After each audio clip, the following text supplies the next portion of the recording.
Have you ever thought to yourself, if I just had a step-by-step plan, a day-by-day checklist of what to do on social media, I'd do it. I mean, I would do anything. Just give me the list, break it down, make it simple. I just need a daily method of operations. I need a way to wrap my head around all this social media stuff. Then you're in the perfect place.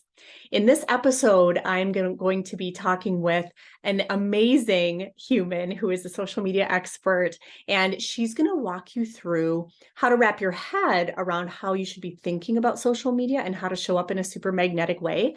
And then she's even going to give you a stress-free checklist that you can use so that you do have that daily method of operations and you know exactly what to do to make the absolute most of the time that you spend feeding your social media. So let's do this.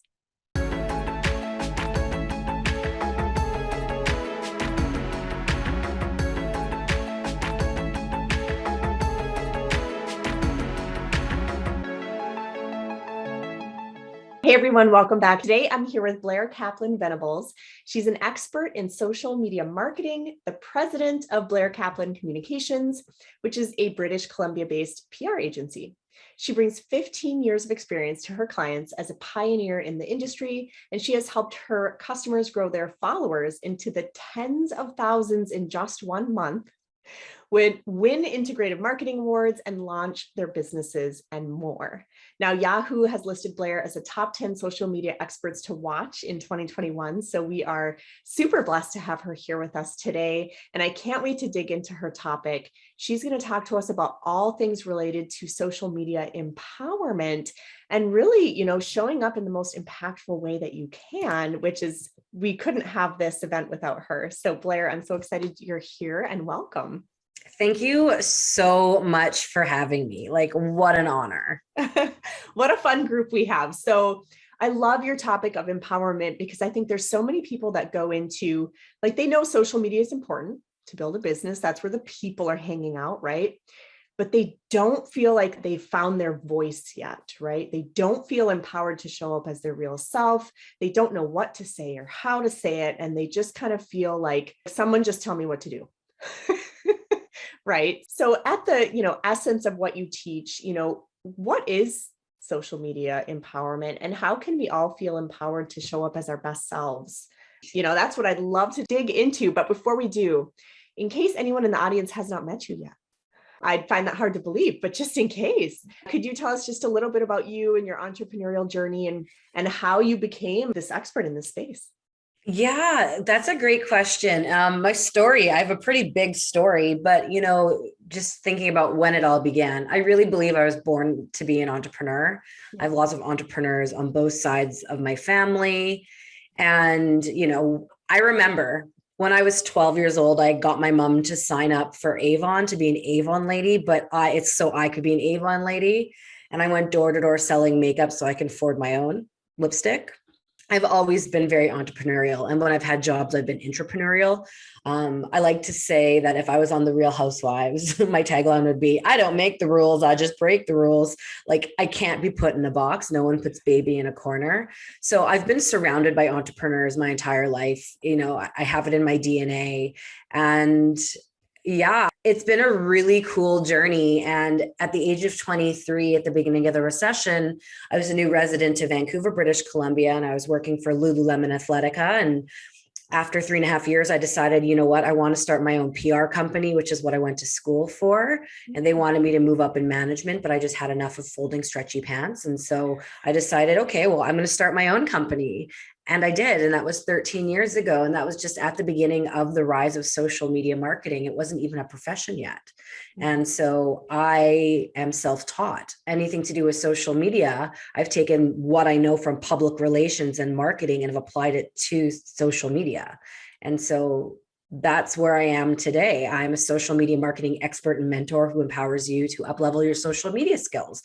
But I do other things too. I speak, I coach, I mentor, I write, I create. I'm also the founder of the I Am Resilient Project, which is a community where we gather stories of resilience. And yeah, I like to take really cool projects on. I like to be in that uncomfortable and exciting space of innovation. If something doesn't exist and I want it to exist, I create it. Sometimes I create things that people need that I didn't even know I knew how to do. And that is where I am today. And now I'm still located in British Columbia. I'm not in Vancouver anymore. I'm in Kamloops, British Columbia. Just moved here to a new home in like a semi-desert mountain environment, which I absolutely love. And, I find a lot of inspiration from being out in nature and on the trails and on the river and the lakes. And it's super cool. I love to disconnect. So I'm reinvigorated for when I am connected. Oh, that's wonderful. Well, I love that in your story, there's so many entrepreneurs who, when they first step into it, they're like, okay, well, now I'm an entrepreneur. Now I have to be this totally different person. And then they say that they don't feel authentic, and no wonder, right? They think they have to be someone they're not.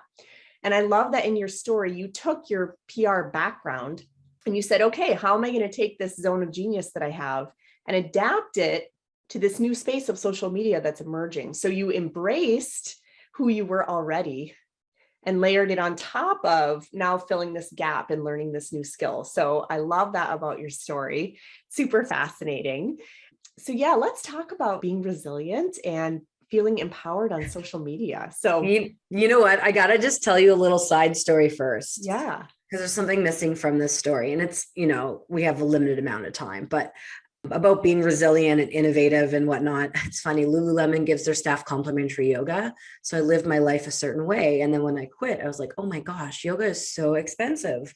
So I looked for a way to still maintain my lifestyle at less of a cost and couldn't find a way to do so. So while starting my PR company, I actually had another company I started, and it was a coupon company for health and wellness. It started off as a coupon book called Living Free Vancouver. And it was actually a printed coupon book. And I went to all the fitness and fun travel places that I wanted to try. And I said, do you want to be in my coupon book to inspire a healthy lifestyle? And everyone said yes. And then it morphed into being an online health and wellness community, and like a virtual coupon book, a digital coupon book, and then a group buy model similar to Groupon around the same time Groupon was coming out. So it's super interesting because that's really what put me on the map. That's really what got me out networking. It wasn't to grow my PR company. It was, oh my God, I created a coupon company, and it was growing and growing. And then what I realized was I didn't want to own a coupon company. I just wanted free yoga. So just pay for the damn class, I just wanted to throw that in there to show you, like, while building my business in like the emergence of social media, I was building a digital company. Well, and what I love about that, you saw a gap that needed to be filled and you filled it, right? Yeah. You didn't wait for someone to come and like give the solution to you. You just created it. Exactly. It's a blessing and a curse. Right. It's a blessing and a curse. And resilience. Yeah. And like, I think that part of that is resilience. I've had to be resilient since I was little. I really believe that we have this thing called a resilience muscle woven through our being, and that there are things you can do to strengthen your resilience muscle. So when you need to activate it, you're able to move through a challenging time, with a bit more ease. Yeah. And over the last few years, my life's been pretty difficult. Personally, I've had a lot of challenges, and it's been really cool because I didn't know I was strengthening my resilience muscle for all these years. And I've implemented new techniques. And, I really believe, like, how can you pour from an empty cup? You really need to take care of yourself. And, over the last year, I've had probably one of the hardest, worst years of my life, but my business has been the most successful it's ever been. Because you've learned how to build that resilience muscle. So let's unpack that a little, because I love this topic. I see time and time again, the entrepreneurs that stand the test of time, the business owners out there who really thrive are the ones who they have grit, they have perseverance, and they're resilient. So let's unpack that a little bit as it relates to social media. Like, what role does resilience play in social media, and how can we leverage that? Like, what should the audience know about that? Ooh, that's a good question. Well, I think, so resilience, I used to define resilience as the ability to bounce back after a difficult time. Mm-hmm. But then I started thinking about bouncing back to what? Mm-hmm. Like, what am I bouncing back to? And I think it's really about bouncing forward, right? It's about taking that lesson that you've learned in hindsight, moving forward in life as the new version of yourself. And I think what's really important with social media for brands, whether it's a huge organization or not, is to have a personality, is to be a real person. and to show up and not just put out content to feed an algorithm. I just led a workshop called F the Algo. I hate the algorithm. I don't create content for the algorithm. I create content for the hero. I create content for the persona, the customer. I create content I want to create, and not based on any sort of algorithm. And I tell stories, and they're not always sunshine and rainbows, but sometimes it's about the sudden loss of my mother. And now I have a senior cat that was hers, that actually was mine when I was a teenager, and moving my cat across the country while being on webinars, the cat shows up. And so people follow along on my journey, and they know this cat, Xena, was in my life when I was 19. And then lived in Winnipeg. And then my mom suddenly got sick and passed away. And now I have her cat. She came from Winnipeg to Pemberton to Kamloops. And so now then, they're following me on social media and following these journeys. And then they maybe are seeing me on a workshop or a webinar, and the cat walks across the screen. Mm-hmm. I tell stories. And I really believe businesses don't exist without the person behind the social media. And the person behind the social media is a real person. And if it's a large organization, what are the stories of the people of the organization? We buy products from people. Mm-hmm. So let's build that no trust. And, I never want someone to feel uncomfortable. Only share what you want to share, and maybe share a lesson learned from a personal experience. I'm very open. I share everything, but it's who I am. And my experiences are what I bring to my clients. Mm-hmm. Mm-hmm. And it's how I show up. The I Am Resilient project was the coupon company. I created something that I thought needed to exist because I got some bad news. My dad isn't well, and my dad lives with addiction. And we had a really bumpy life together. And in my 20s, I forgave him, and we developed this really beautiful relationship.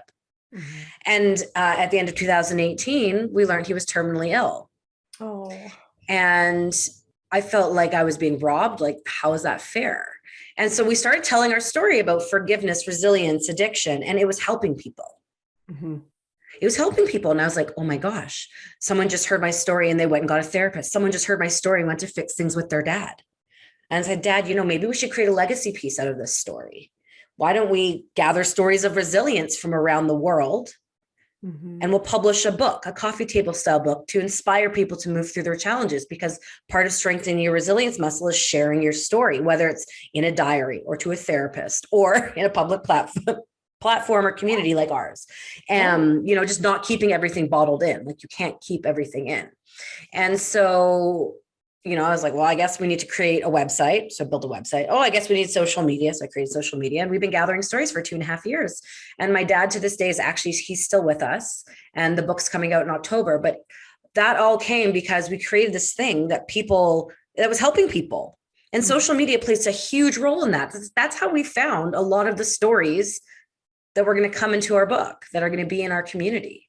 Yeah. And this is not a co-author situation where I'm charging people. Right. This is, if they wanted to be in the book, they're in the book. I believe every story should be told.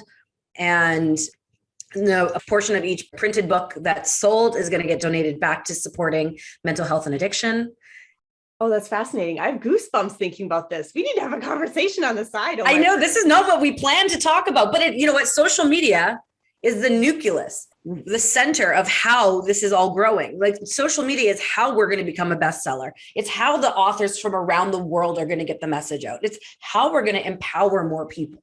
Empowerment is so important. Yeah, absolutely. Well, I love the common thread throughout this whole story is people pay attention to stories, right? Stories are what captivate our hearts and our minds. It's what makes us pay attention, right? And stories they're powerful in general, but they're especially powerful on social media, because I think people are so done. They're so over with the perfectly curated feed where everything is perfect and their life is perfect. And that's just crap. Nothing's perfect. I'm sorry. Throw that out the window. I try. I sometimes I'm I'm going to try this. And then it's why? I can't, I like I said earlier, I can't follow rules. I don't make the rules. I just break the rules. Yeah. But life isn't curated. And, there are ways to let people in, and it can still look really great on social media. Mm-hmm. And there is a spot for being vulnerable on social. Mm-hmm. And part of resilience is making it through that. The beginning stage is being vulnerable, then making it through whatever the thing is. And then the outcome is that you're resilient, right? So vulnerability plays a huge role on social media, and in that resilience story, I can totally see that. So this is fascinating. I mean, so for those of you watching, stories matter, vulnerability matters, right? It's not just about sell my thing. It's like the person underneath the business, who are you? Right? And what makes you resilient, and what story do you have to tell? Right? So, gosh, I love that. And like I said, I almost want to connect on the side right away. This is like, I have all these ideas, but I got to focus. Okay. I just want to say one of my biggest tips is tell, don't sell. Tell your story, don't sell your product. Yeah.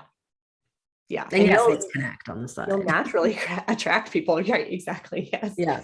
So yeah, let's unpack social media a little bit more. I mean, I think people, they've heard that storytelling matters before, but I think hearing it from this perspective just brings it home of like why storytelling matters.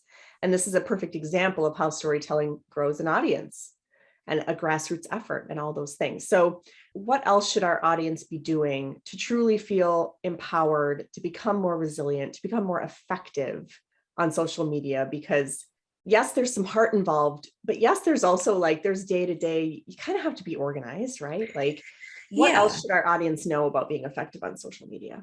Well, I created something called the social media empowerment pillars. And these are 7 pillars that I believe if you build them out in your strategy, it will allow you to be a recognized thought leader in your industry. Mm-hmm. Now, a thought leader is that expert who has an idea, they act on it, they innovate, they stand out, they build up a reputation where they are mentioned in the media, their expertise is featured in the media. Instead of them going to look for clients, the clients look for them, the clients find them. And so these 7 pillars that I built out, I think are really important pillars. And under each pillar, there's strategies, and we don't have time to definitely go into that. Right. But why don't I share the 7 pillars? Okay, yeah, let's do that. Let's clip through them really quickly, just to make sure people have that framework. Okay, so it spells out empower. Mm-hmm. Don't think of it, they have to be done in order. You're kind of building them all at the same time, like pillars, right? You can't just put one pillar up and then the roof, right? So E is for edutain. That's educate and entertain. Mm-hmm. All things related to content. Under that is your content strategy. Okay. Yep. M, money. What is your marketing budget? But also, what are your money goals? We were never taught in school to learn, like to set money goals. Like, what are your goals? Like, I desire to make $1 million. I desire to make $100,000. You need to know how much you want to make in order to build out an effective strategy. Right. Otherwise, you're just kind of wandering around aimlessly and you have no idea when it's time to celebrate because you don't even know what you were aiming for. And that's a huge part, celebrating when you hit those milestones, because I used to be like, okay, I know how to make 5 figures a month. But then I restructured and I actually set money goals, and I had a multiple 5-figure launch. I was going to say lunch. That would be a very expensive lunch. I had a multiple 5-figure day. I was like, oh my God, that's amazing. And so money, and also having an ad budget, that's important too. So you have to figure out your money. So EMP. P is for personas. Those are the heroes. Who are you creating content for? Okay. Like, who's your audience? Who are the people who's your listening audience and tuning in and ready to see what you have next? That's what you're calling personas. Yeah. And then O, other players. If someone's not spending money with you, who are they spending money with? If someone's not following you on social media, who are they following? And I really believe in collaboration over competition. I have multiple coaches for different things, some in the same industry, because we all have something different to offer. Yeah. So that I don't like to call it competition. I like to say other players. Mm-hmm. Okay. And my favorite is lurking. I love to see, like, who are the other social media coaches? What kind of content are they making?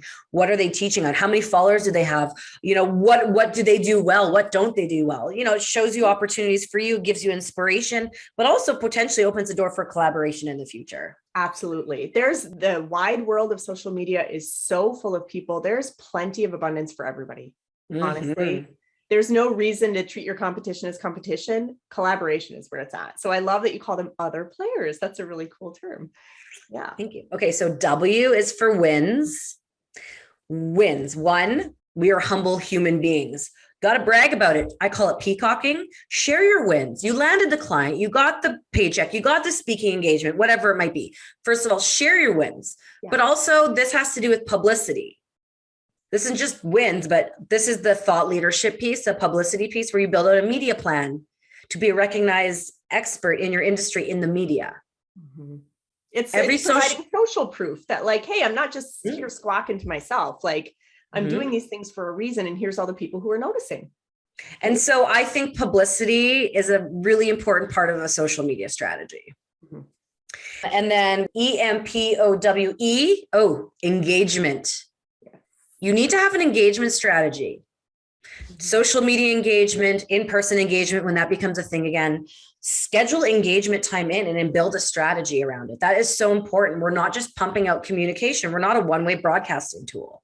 Mm-hmm. We're real people having conversations with real people. That's how you're going to grow. You're not hacking an algorithm, connecting, making real connections. That's how you're going to grow.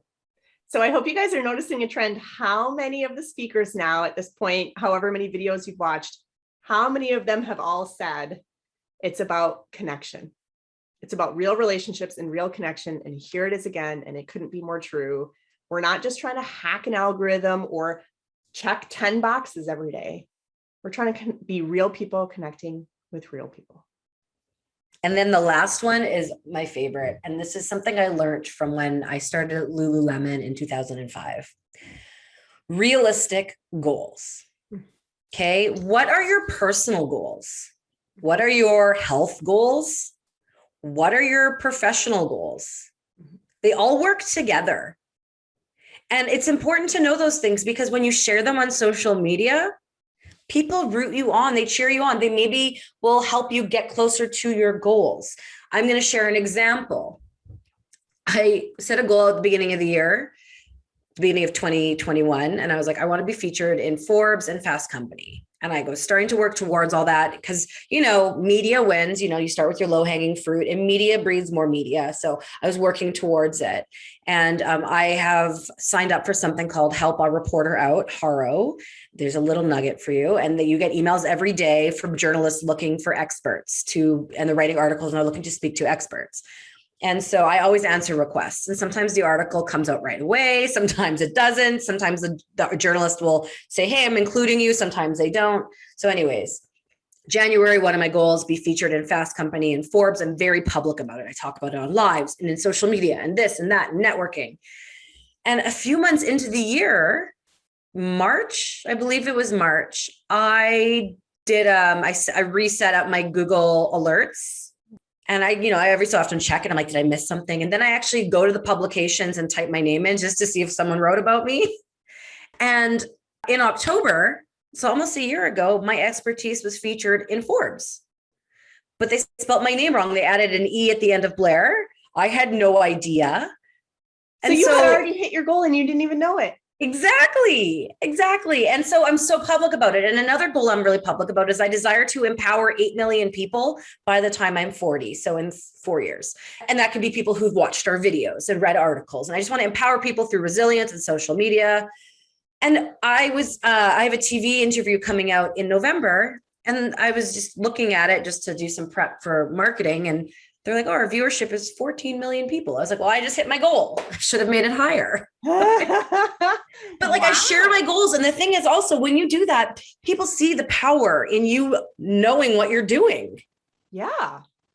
Well, so anyways, goals. For 2 reasons. Number one, you have an audience now that's cheering you on and they're watching your journey and they're like, ooh, is she going to get there? Is she going to get there? Right? Like, it's like binge watching their favorite episode. They want to see what's going to happen on your journey. But also it holds you accountable.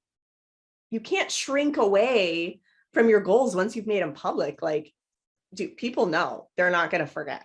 Like you have to keep going. Like, don't give up, So I love that for both of those reasons of how fun. So then did you share with your audience? Like, oops, I accidentally hit this goal 6 months ago. And oh my God. Yeah. I was like, if a tree falls in the woods and no one hears it, did it really fall? Like if you're mentioned in Forbes and you don't know about it, did it really happen? And I put out a newsletter and social media posts and it was just really exciting. And, I really needed, like, I love what I do. And in February is when I lost my mom suddenly. And my mom was my biggest fan and she would have been so excited for me. And I found out kind of right after she passed away that this happened. And I was so sad that she couldn't have experienced it. And knowing that if I would have known in October, she would have seen that. But having that win, that huge win of a goal that I achieved, I didn't know I achieved it, but finding out I achieved it it came at a really dark time in my life. And it was awesome. And I shared it because people were following along and they knew I lost my mom and they knew everything I was going through and they knew my goals. And so being able to show up in whatever way I'm able to show up, if I'm able to show up, I do. And there's some days like yesterday, for example, was extremely fulfilling for me. It was a very full day, but, didn't make a post that I probably should have made, but I posted a lot in my story.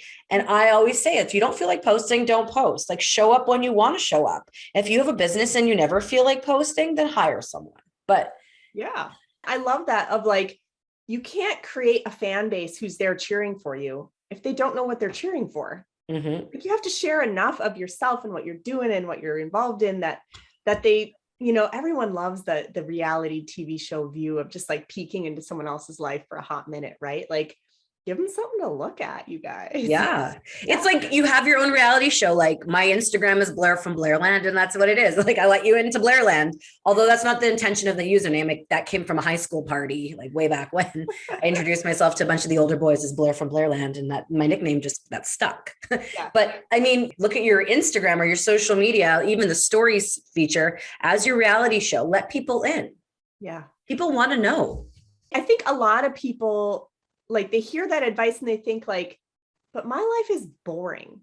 Like, I'm not featured in Forbes. I'm not a big deal yet. I just like, I kind of have the same routine every day. What kind of advice would you give to those people who are like feeling like they're just not super interesting? Do you have any advice for them? Everyone's interesting. Everyone's interesting. I think what you might not think is interesting, a bunch of people will. And you have a certain day. And there are the people who have the same routine. Share it. What if you shared the exact same routine every day, but you probably have a different outfit on? And if you don't, that's also okay. And, you document your life and maybe you ask for people's input. Like, how can I spice things up? Or, hey, like, what do you want to know about my routine? Like, what you think may be normal and boring might be really fascinating. Like, maybe you eat your Cheerios with chocolate milk, right? Maybe you struggle with getting your kids dressed in the morning. Maybe you've been getting a lot of funny spam email. Like right now, when I was just saying my power went out, literally came on 3 minutes before this interview. I was panicking and reconnecting the Wi-Fi. I looked at all the other networks and I just moved to this home. And the networks that are around me are so funny. And I'm going to be posting. I didn't have time to post it, but like I took a picture of the funny internet network passwords, right? Like, it's such a small thing, but it's a piece of content. Yeah. So it's like, people might just be overthinking it. Right? Like, what you think is boring, someone else might find fascinating. Your regular routine that's the same every day, someone might be craving routine and being like, for the first time ever, I'm going to set up routine in my life. And maybe you inspire them. I mean, you don't know, right? You never know. Like, and look what's on social media. Like, people make videos of them opening packages or like eating food, right? And I'm not saying you should do that. Like, I sometimes put food photos, but like never of me eating because I'm a sloppy eater. But there is something for everyone. And, I find it really hard. Like, I mean, I guess there are some jobs that are quite monotonous, but our lives aren't. Like, life is so unpredictable. Mm-hmm. Mm-hmm. So really quickly, I loved the 7 pillars. I thought that was so helpful. My gut tells me that there's someone in the audience that's like, can you just repeat them one more time? Because I didn't write them all down. So can we just go through really quickly what each of those letters is again? E is for Edutain. M. Money. P. Personas. O. Other players. W. Wins. E. Engagement. R. Realistic goals. All right. So even if you feel like you have nothing to post about, even if you just focused on those 7 pillars and you started integrating them into your business and just post about how you're integrating them into your business, and boom, there's a topic. There you go. There you go. Yeah. You tag me, be like, I'm learning from Blairland. Blair Kaplan Venables, depends where you're posting. But the empowerment pillars, I'm going to try something out. Here's one of my goals. I love that. Super simple, super actionable. And it can allow people to feel empowered to show up, even if prior to this interview, they maybe weren't sure what to talk about. Right? I love it. I love it. So I think another important part of social media is being consistent, showing up. And to do that, you kind of have to be organized a little bit. Like, you can't just be hot mess throwing spaghetti all over. So like, how can people stay organized and stay, like on task and really show up as their best selves? Do you have any tips there? Yes, I love lists. Really love lists. Like, I have a notebook of lists. And then I have a post-it note. My notebook is divided into 5 days, Monday to Friday. And there's lists for each day. And then I have a post-it note for the most important things. And then I love lists. But so what I created was actually a social media checklist package for stress-free social media management. And that's what you should do every month, every week, every day on social media. And it's just as a guide. And it's just to remind you to engage and to post and to follow and do all the things you should do. Awesome. And you can, I love that. Yeah. You want to tell them where they can get it? Yeah. So somewhere directly beneath this video, scroll down, there's a button. There's a button that says, get the free gift here. So go click on that. So for those of you, and I'm with you, I like lists and I love checking off the boxes. Like there's just something like so fulfilling about that. So if you've ever been wondering like, but what should I really do on social media? Like, please, someone just tell me what to do every day, every week, every month. Well, you have your list. You can check it off, feel super organized, and then go through those 7 pillars and just nail it. I love it.